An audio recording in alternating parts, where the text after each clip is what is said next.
When was it acceptable for Tudor women to not wear hoods? So first and foremost, the hood is of course something that covers the hair. The gable hood covered the hair in its entirety, and then there were French hoods which did show a little bit of hair. But when was it actually acceptable to show your hair? So there are several occasions where a Tudor woman is allowed to show her hair.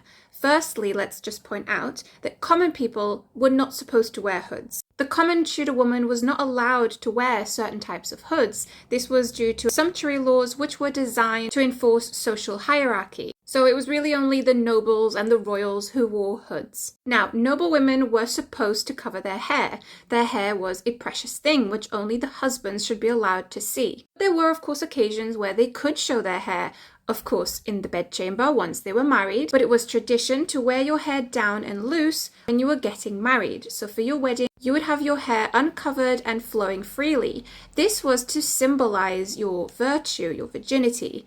And it was also something that queens did during their coronation. They also wore their hair loose and free when they were being crowned. Again, just to symbolize purity. And then in the Elizabethan era, hoods actually fell out of fashion. And by the end of the 16th century, where Queen Elizabeth was just basically wearing wigs that were styled with feathers and pearls, wearing your hair like that just became more fashionable. And this was when hoods fell out of fashion almost entirely.